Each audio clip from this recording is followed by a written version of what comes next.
Hello, je suis Marie-Estride, consultante sensorielle, et je pars à la rencontre de ces femmes et de ces hommes qui ont décidé de changer de vie et de se consacrer à un métier sensoriel. Que ce soit à travers le goût, le toucher, la vue, l'ouïe ou l'odorat, toutes ces personnes partagent une envie commune, celle de la transmission et de la reconnexion à ce que nous sommes vraiment.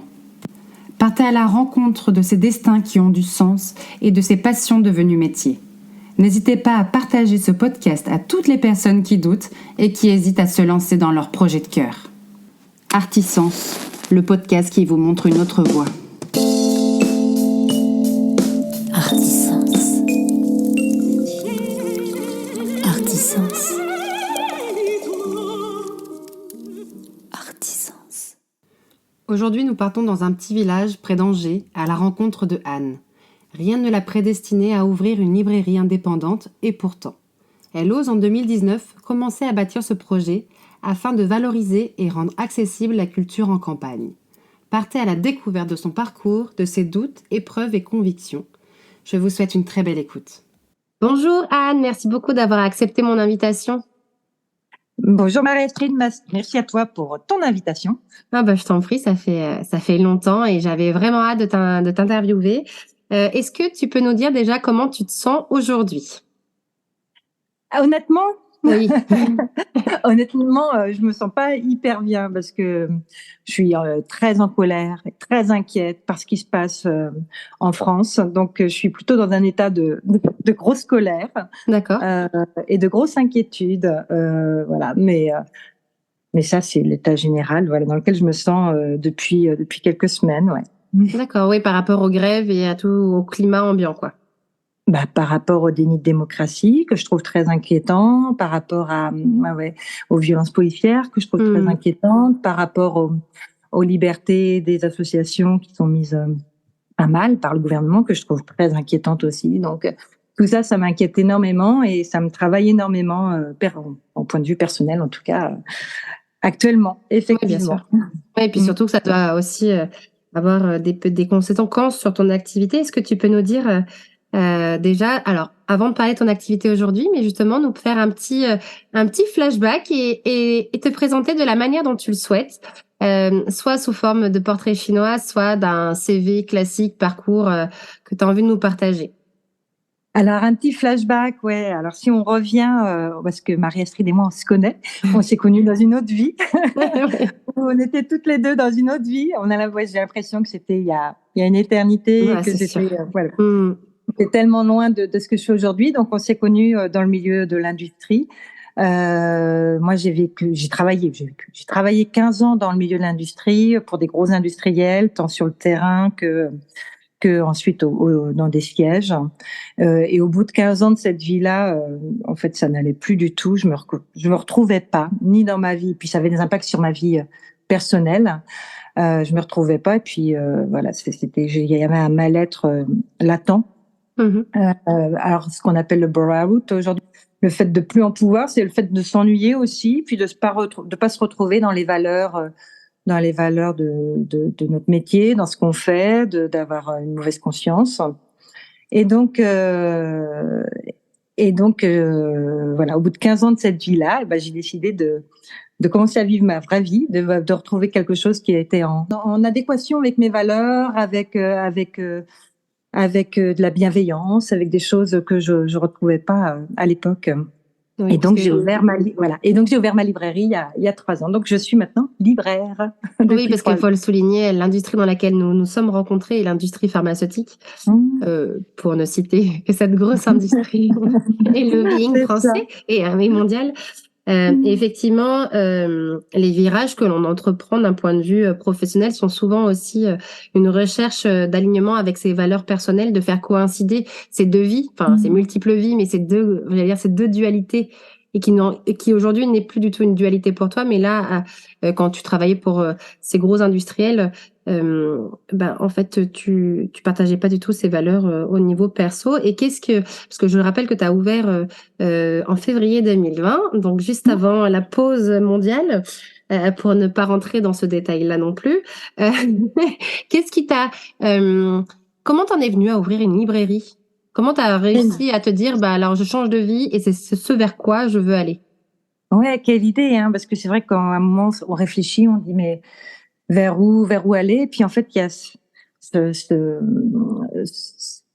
cet objectif-là d'ouvrir une librairie. C'est quelque chose que j'avais en tête depuis un peu toujours, au final, mais qui paraissait inaccessible il y a 20 ans. Au final, il y a 20 ans, les librairies, elles avaient tendance à fermer plutôt.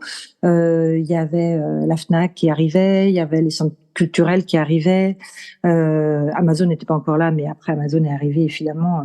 Donc il y a eu en fait un moment où la librairie indépendante se portait mal. Elles avaient tendance à fermer.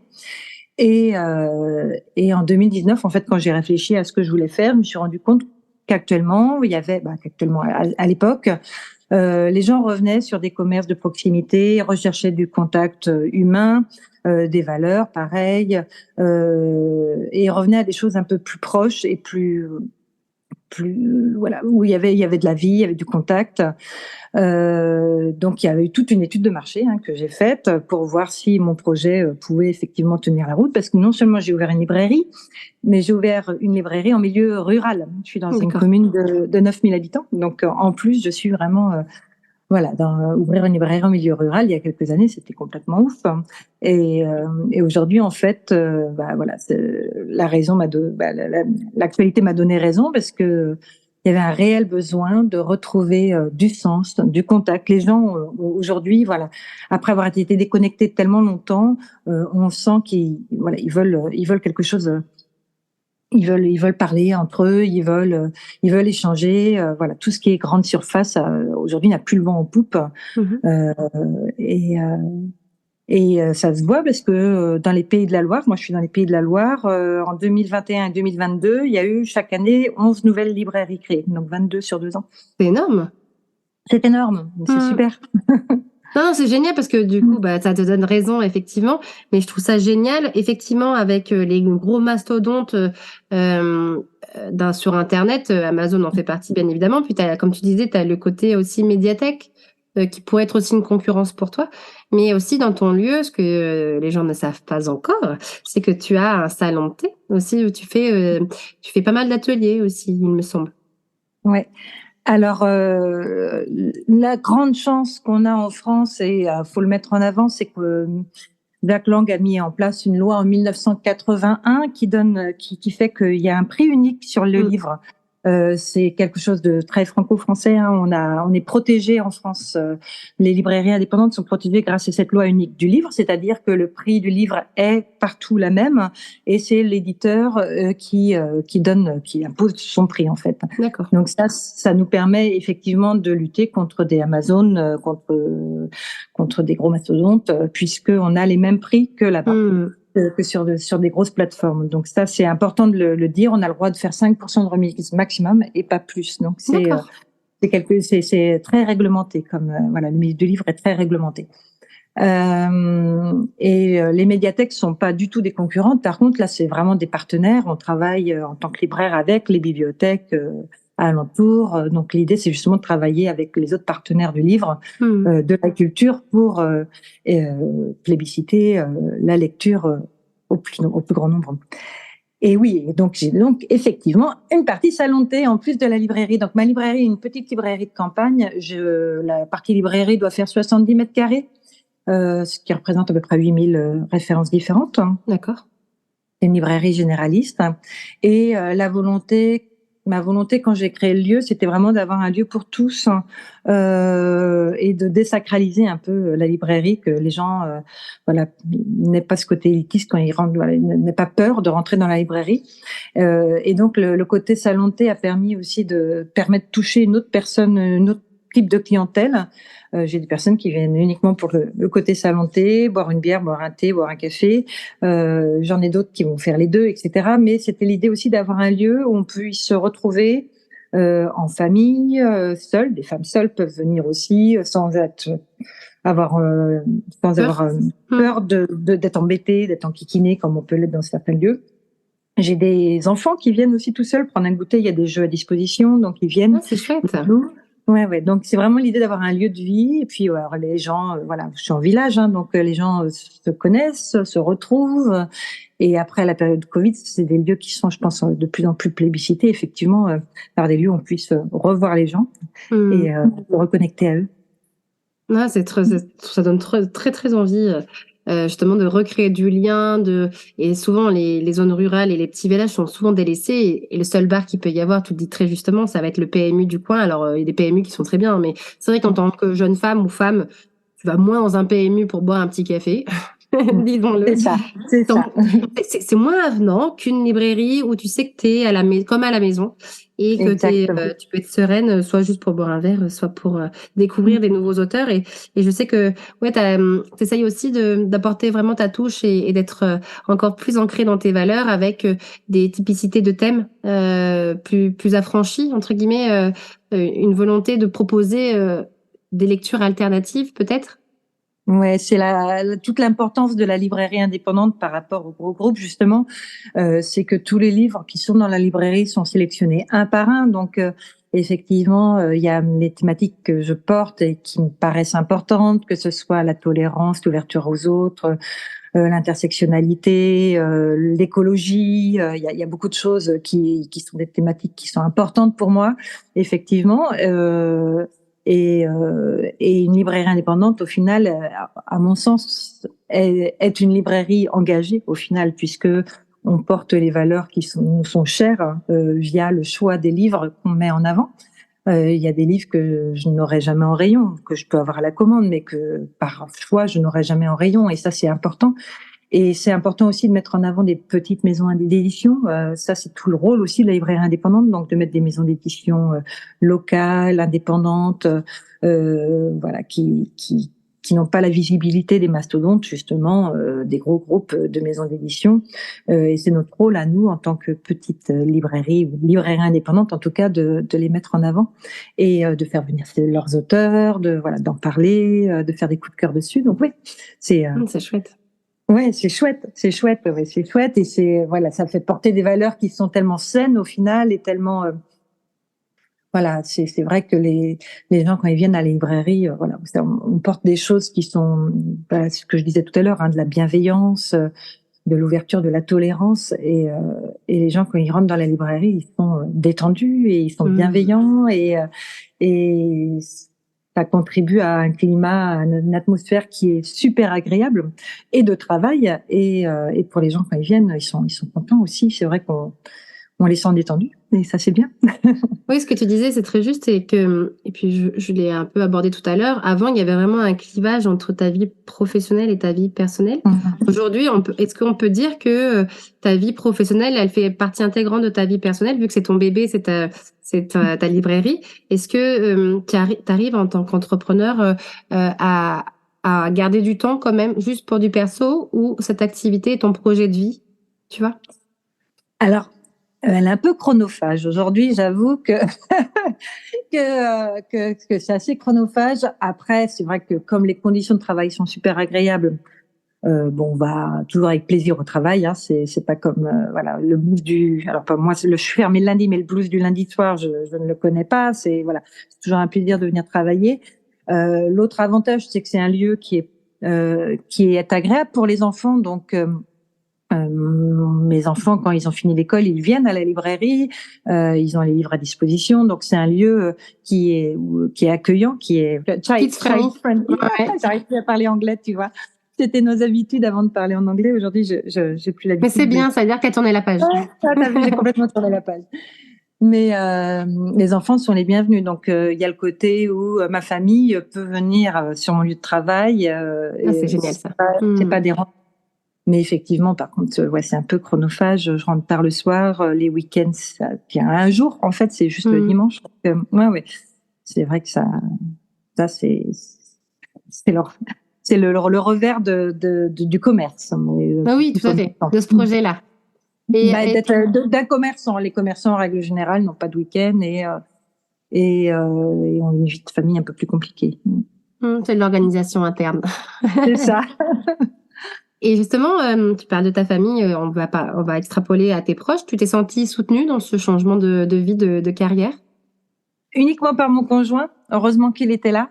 C'est le seul qui a cru au projet dès le début, qui m'a même poussé, qui m'a dit non mais tu veux pas retourner dans ce que tu faisais avant, t'es malheureuse. Donc voilà, c'est même lui qui m'a encouragé, qui m'a poussé, qui m'a dit mais vas-y fais quelque chose qui te plaît et qui arrivera. De toute façon, je te connais. Et lui, il a toujours cru. Ouais. Donc heureusement qu'il était là. Ouais, heureusement qu'il était là parce que les autres ont trouvé un peu le projet complètement fou, de créer une librairie en village comme ça à la campagne, et ils comprenaient pas, voilà, que j'abandonne un poste aussi important, créatif, c'était un poste avant, on gagne bien notre vie, etc. On a un confort, et donc de quitter tout ça pour une aventure complètement, incertaine en fait. Quand on ouvre une librairie comme ça, on ne sait pas si ça va prendre, ça va pas prendre. C'est une reconversion, donc en plus c'est un métier à apprendre. Voilà, on va dans l'incertitude, mais au final, voilà, je suis contente de l'avoir fait. Je me disais, de toute façon, même si ça marche pas, c'est pas grave. Si ça marche pas, je reprendrai ce que je faisais avant et puis tout, quoi. Ça, je sais faire, alors que c'était l'envie d'essayer et d'oser était plus forte. Oui, c'est ça. De te dire, voilà, j'ai pas envie de vivre avec des regrets, de se dire, aussi, voilà, plus tard, quand je serai vieille, j'aurais bien aimé, mais je l'ai pas fait. Je me dis, je préfère essayer. Et alors, en France, il n'y a pas beaucoup cette culture de l'échec, mais de se dire, on essaie. Si ça marche, tant mieux. Si ça marche pas, il n'y a pas mort d'homme. On recommencera. Je reprendrai ce que je faisais avant, que je faisais très bien au final, même si je l'aimais pas, même si j'aimais pas ce que je faisais. Mais je pense que c'est important et c'est ce que je dis à tout le monde. Mais lancez-vous en fait, lancez-vous. La vie, on en a qu'une, et il faut pas hésiter. En fait, si ça marche pas, c'est pas grave. C'est pas grave d'échouer. Et puis ça peut apprendre. Après, on peut même se relancer plus tard parce qu'on aura appris de nos erreurs et de refaire autre chose différemment et qui marchera. Mais vaut mieux au final se lancer et essayer de vivre sa vie et vivre ses rêves plutôt que de rêver sa vie et au final de se réveiller un jour en étant vieux et de se dire mince, en fait je suis passée à côté de l'essentiel. Merci. Amen, Anne. Amen. Et justement, voilà, c'est la question que je pose et là, voilà, tu me fais une autoroute. Quels seraient le ou les conseils que tu pourrais donner aux gens? Justement, oser, n'hésitez pas et foncez. Ou est-ce que tu aurais d'autres conseils à nous prodiguer qui t'ont aidé, toi, dans cette reconversion? Alors, il faut oser, voilà. Après, faut pas se lancer à l'aveugle. Faut quand même réfléchir le projet. Moi, je me suis entourée de la CCI. J'ai mis du temps en fait avant de trouver le bon endroit. Réfléchir le projet. On crée pas, voilà. On crée pas n'importe quelle entreprise comme ça du jour au lendemain sans voir s'il y a de la demande, s'il y a de besoin, de voir le marché. Donc là, il y a la CCI ou la Chambre des métiers qui sont là. Il y a des professionnels, la BGE. Il y a plein de professionnels qui sont là en fait, et qui sont gratuits. On peut avoir des aides comme ça, des conseillers qui sont là gratuitement pour nous aider, nous épauler. Faut pas hésiter à faire appel à eux. Il faut pas hésiter à aller voir les autres personnes, les collègues, les confrères, les collègues. J'ai été faire des stages en librairie. J'ai écouté les conseils aussi où on m'a dit tiens, ce serait mieux que tu t'installes là plutôt que là, etc. D'accord. Voilà. Faut pas hésiter à écouter aussi, à aller. Il y a des associations, par exemple pour le métier du livre, il y a des associations de librairies indépendantes qui sont là pour nous aiguiller aussi. Donc faut aller vivre sa vie, faut pas hésiter, mais faut le faire de manière réfléchie aussi. Oui, raisonnable et d'être entouré beaucoup des professionnels qui savent faire en fait.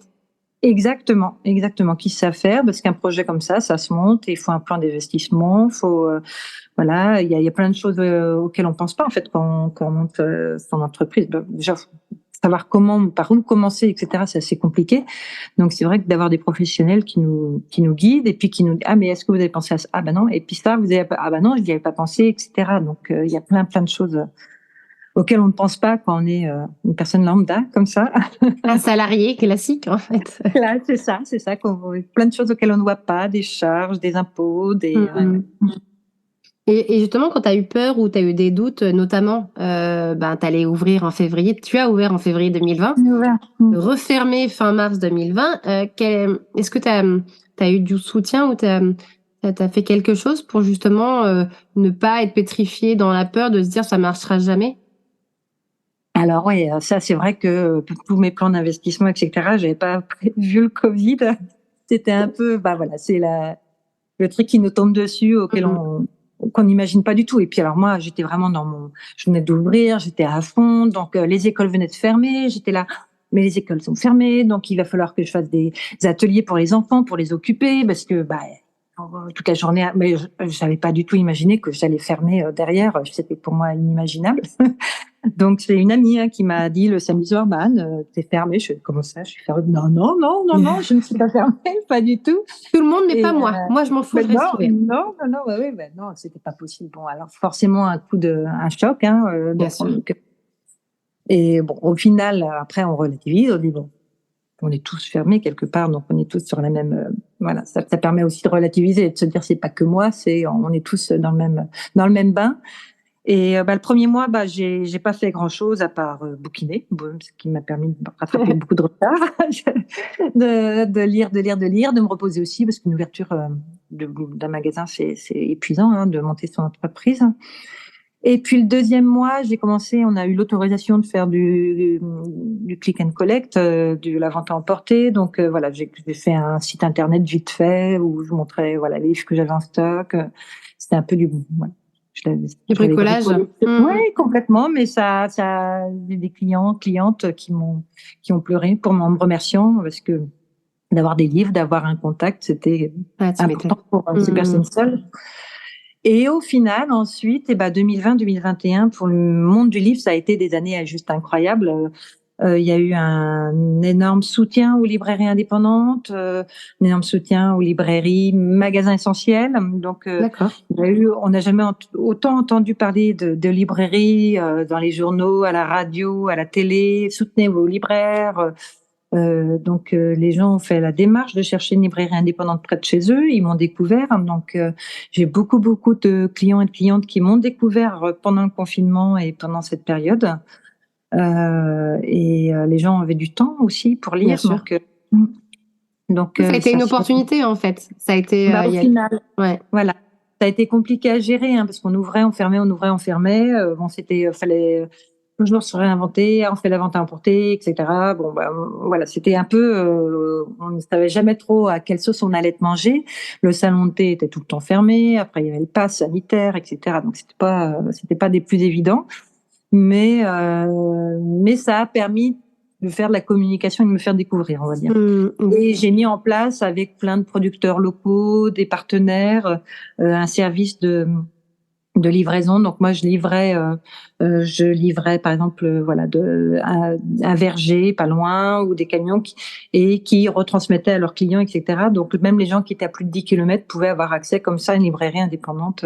Super. Donc j'ai fait ça avec 4-5 personnes différentes, 4-5 professionnels différents, partenaires, et ce qui a permis qu'on fait toujours au final. C'est beaucoup moins utilisé par les gens, mais c'est toujours disponible pour ceux qui souhaitent, qui n'ont pas la possibilité de se déplacer. Ils peuvent récupérer leurs livres sur 30 km comme ça autour de la librairie. Ah, c'est génial. Ouais, on a mis ça en place à ce moment-là. Puis bon, c'est vrai que... Après, tu as de la ressource aussi, t'as de l'énergie. Il en faut quand on monte une entreprise. Ouais, il en faut de l'énergie. Et justement, les mois qui sont plus compliqués ou qui ont pu être plus compliqués, c'est quoi tes ressources justement pour ne pas perdre la motivation je parle pas de ressources financières, ça nous regarde. Non, qu'est-ce que tu mets en place justement pour continuer à avoir toujours le verre à moitié plein? Ouais, parfois ça a été compliqué. L'année dernière, entre autres, il y a eu 6 mois de travaux devant la librairie, la route coupée. Donc oui, après les 2 années de Covid, il y a eu 6 mois de travaux qui ont été très difficiles pour la librairie. Comme tu le disais au début, je fais beaucoup d'ateliers. Je fais 1 à 2 ateliers par semaine, ateliers événements. Ça peut être des rencontres avec des auteurs, ça peut être des ateliers d'écriture, des soirées contes pour des histoires pour les enfants, et puis beaucoup de choses autour du bien-être aussi. Donc, de la méditation, du feng shui, du shiatsu. Voilà, il y a beaucoup de choses qui sont organisées à la librairie. Et c'est vrai qu'à un moment, quand on organise, voilà, puis même du théâtre, des concerts, on organise, et puis en fait, ça tombe à l'eau parce que les gens viennent plus, etc. C'est compliqué. Alors, qu'est-ce que j'ai fait? Bah, rien. J'ai stressé comme tout le monde. Mais j'ai pas baissé les bras. On a essayé de continuer, de proposer, puis on communique, mais puis il faut pas aussi hésiter à dire aux clients. Moi, je suis proche de mes clients, de mes clientes, donc j'hésite pas aussi à leur dire, bah là, c'est compliqué en ce moment. Faut être humble aussi de savoir dire quand c'est plus dur, parce qu'ils sont là aussi, puis qu'ils sont contents que je sois là. Donc voilà, du coup il y a, si on dit que c'est plus compliqué, les gens font attention aussi et font peut-être une énergie un peu plus importante aussi pour communiquer, pour en parler, pour nous aider, nous soutenir. Donc je pense très juste. Ouais, de faire preuve d'humilité et dans des lieux comme ça. Et alors moi, c'est un lieu différent parce que j'ai pas de passage, mais on voit que les gens ont besoin de se déposer, d'échanger, etc. Et c'est vrai que d'oser aussi montrer qu'on est vulnérable, que nous aussi, il y a des moments où ça va pas, qu'il y a des moments où on se pose des questions. Et ben on se rend compte que la personne, elle est, alors la majorité, peut-être pas tout le monde, mais la majorité des gens sont hyper ouverts à inverser les rôles, entre guillemets, et de soutenir à son tour, d'avoir cette mission, de se dire, bah, ah, moi aussi, je peux être utile, moi aussi, je peux apporter ma pierre à l'édifice. C'est ça. Et dans les commerces de proximité, la communication aujourd'hui, le bouche à oreille, c'est ça qui nous aide et qui nous soutiennent. Le fait de parler, de repartager quand on fait des publications, etc. C'est ça qui nous aide aujourd'hui. Et le client, en fait, est super important et son interaction avec nous est très importante. Et le fait de venir quand on fait des ateliers, des soirées, le fait de venir, de faire la démarche, de venir, de participer, c'est encourageant. Voilà, c'est clair. et ça aide. Ça permet de remotiver les troupes. Voilà, et c'est pas fatiguées. des soirées gratuites. Parfois, c'est juste du temps, hein, parce qu'il y a des soirées, il y a pas mal de moments gratuits, quand il y a des rencontres avec des auteurs, etc. C'est gratuit, donc c'est vraiment juste de donner de son temps, et ça aide, ouais. De Ah oui, sentir comme tu disais, ouais, tout à fait. Comme quand tu disais de republier, de liker une parution, en fait, ça coûte rien, mais ça apporte énormément à la personne qui l'a créé, qui l'a posté, qui l'a imaginé, qui porte le projet. Et souvent, il y a des posts comme ça qui passent sur Facebook en disant, mais comment vous pouvez soutenir un proche? Ben, juste en disant que vous êtes là, en commentant une publication, en repartageant, en parlant, en bouche à oreille, comme tu le disais très justement, de façon gratuite et non intéressée. Et c'est le plus grand des soutiens. C'est ça, exactement. Et aujourd'hui, ça te procure quoi d'être libraire? Est-ce que tu es heureuse? Je suis épanouie, ouais. Je suis épanouie, je suis heureuse. Là, je vis, c'est ce que je disais tout à l'heure, vraiment, j'ai une clientèle qui est hyper bienveillante, donc on partage, on échange, on discute, voilà, je lis différemment d'avant. Avant, je lisais uniquement pour le plaisir. Aujourd'hui, je lis, voilà, je lis pour conseiller aussi, donc pour mon plaisir évidemment, parce que quand j'ai plaisir à lire un livre, c'est là que je vais le conseiller. Mais c'est vrai que maintenant, quand je lis un livre, je pense à qui je vais le conseiller, comment je vais le conseiller. Mais c'est super de pouvoir partager ses coups de cœur comme ça et d'être dans l'échange tout le temps avec des gens et de s'instruire et voilà, c'est complètement différent de ce que je faisais avant où j'avais ce qu'on appelait un bullshit job, un boulot où on sait même pas à quoi il sert. Dans l'absolu, quand j'expliquais à mon entourage ce que je faisais, ils ne comprenaient pas. C'était assez incompréhensible, voilà, des mots qui ont été inventés comme ça, qui ne veulent rien dire, et des postes, on se dit, mais si le poste n'existait pas, ça changerait pas la face du monde, alors que là, aujourd'hui, voilà, les gens, ils rentrent, ils sont contents, on est un peu, on vend pas que du livre, on vend de la culture aussi, mais on vend du bonheur. On sent que les gens, ils sont contents et ils viennent, voilà. Et puis on vend gratuitement le bonheur, hein. Oui, mais ce que je veux dire, c'est ça, le lien humain, l'humanité. Ouais. Donc donc c'est, ah ouais, là, je suis complètement en adéquation. Voilà. Les enfants, moi, tu gagnes moins qu'avant, maman. Je dis oui, je suis moins, mais je suis beaucoup plus heureuse. Donc ça, c'est ce qu'on essaye de leur expliquer aux jeunes, que l'argent fait pas forcément le bonheur. Ouais, ça, c'est clair. Et justement, Anne, tu me disais de dire aux jeunes qu'il n'y a pas que l'argent qui compte, c'est important. Et qu'est-ce que tu dirais à la petite Anne si tu l'as rencontrée aujourd'hui?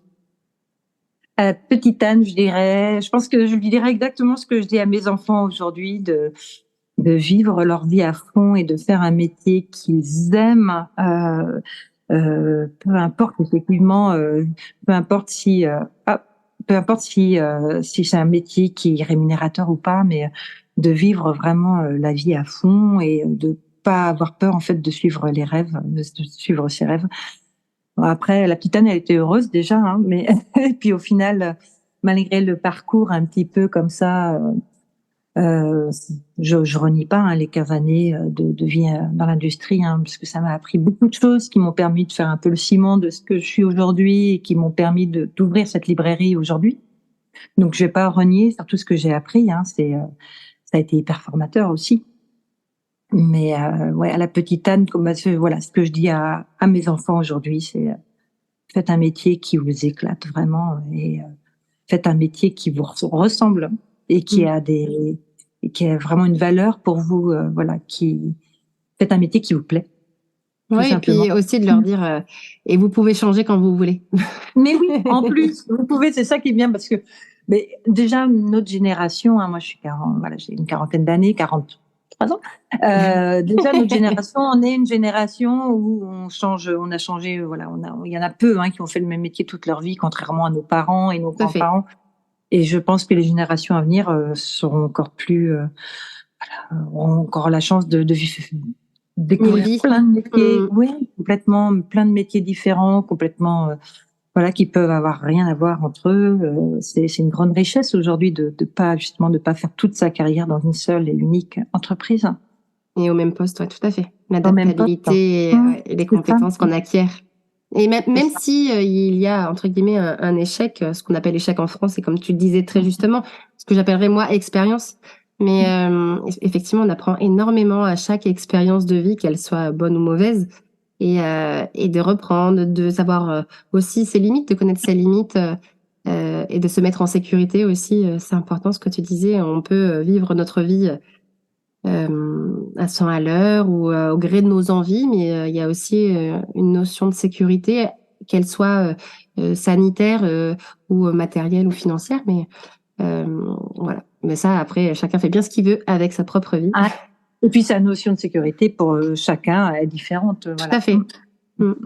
Et est-ce que Anne, tu aurais une Madeleine de Proust à nous partager, soit quelque chose qui se mange, soit quelque chose qui se sent, ou un endroit, un moment, un livre que tu as adoré, que tu aimes. Est-ce que tu as envie à nous partager qui te fait vraiment du bien? Alors, ce sera pas Proust. Ça sera pas Proust. Alors, une odeur. Alors, si c'était une odeur, c'est pas. Même si le livre, moi, je sais qu'il y a beaucoup de gens qui rentrent dans la librairie, ils se prennent un gros bain ils sentent l'odeur du livre. Ouais, vraiment. Ça sent bon. Alors, ça sent le gâteau parce que je fais des gâteaux en plus. Et le livre, c'est un mélange qui est juste incroyable. Mais moi, ce serait pas cette odeur-là, même si j'adore l'odeur du livre et j'adore le toucher du livre. Si c'était une odeur, ce serait l'odeur de l'herbe coupée. C'est vraiment Madeleine de Proust à moi, parce qu'en plus, ça me rappelle ma jeunesse, voilà, chez mes grands-parents. Mais en plus, l'herbe coupée, c'est le printemps, c'est la renaissance, c'est ce qu'on vit en ce moment. Voilà, ce moment où tout renaît et tel un phénix, tout revient à la vie, tout ce qui était un peu mort, triste, voilà. Et on sent les gens d'ailleurs, là, ça y est, il y a une joie qui revient naturellement les premières herbes coupées, les premiers rayons de soleil. Et ça, c'est une Madeleine de Proust que j'aime beaucoup, beaucoup. Ouais, c'est très juste. Et tu savais que c'était l'odeur du Sauvignon blanc? Enfin, un des arômes du Sauvignon blanc. C'est donc ça. C'est pour ça que j'aime bien. C'est pour ça que j'aime le Sauvignon blanc. Je comprends mieux. Ouais. C'est vrai que toi, en plus, voilà. Ça fait partie de mes autres vies aussi. Exactement. Bon, bah, super. Et après, voilà, si je devais juste, Madeleine de Proust, un livre, que j'ai redécouvert, en fait, en ayant la librairie, que j'ai redécouvert en le relisant à mes enfants, c'est Les Contes de la rue Broca, avec les histoires des histoires de contes avec la sorcière de la rue Mouffetard et la sorcière du placard au balai que j'ai raconté à nouveau à mes enfants. Alors c'est très drôle, parce que ça paraissait en ancien franc, etc. Donc pour te dire, c'est même pas en franc, c'est en ancien franc. Les maisons elles coûtent 50 francs. Mais génial. j'ai pris vraiment plaisir à les relire à mes enfants qui ont adoré vraiment. Et ça, c'est mes souvenirs d'enfants quand je lisais ces contes que j'adorais. Et lundi dernier, je suis allée dans une école où j'ai été devant des élèves et je leur ai raconté la sorcière de la rue Mouffetard et ils ont adoré. Et c'est vrai, génial. Je connais pas du tout, c'est génial. Ouais, c'est génial, c'est vraiment pas, c'est des vieux contes. Je te dis, en ancien France, ça commence à faire. Là, c'est nos grands-parents. Voilà. Et donc, j'ai raconté à mes enfants et j'ai raconté là à l'école. Et c'est ma petite Madeleine de Proust, j'aime bien faire découvrir ces contes. Ah bah tu vois, là, tu viens de me les faire découvrir et j'espère à d'autres personnes aussi. Et j'ai très envie de les lire à mon tour et de les transmettre. Un peu plus vieux, là, voilà. Les enfants, faut qu'ils aient au moins 8 ans, je pense. Ouais, pour pas qu'ils aient peur, quoi. Ouais, je vais attendre un peu, du coup. Les minutes de sommeil sont comptées. Voilà. Non, ouais, à partir de 7-8 ans, c'est bien, ouais. D'accord. Bah, super, je le mettrai dans la légende de quand je posterai à ton épisode. Parfait, avec plaisir. Bon, super, merci beaucoup Anne d'avoir partagé tout ça avec nous et j'espère vraiment que le parcours de Anne vous aura donné envie de suivre vos rêves, de vous faire confiance et de transmettre à votre tour votre passion. N'hésitez pas à noter ce podcast et surtout à le partager. Je vous souhaite une très belle journée et je te dis à bientôt Anne. À bientôt Marie-Astrid, merci. Merci.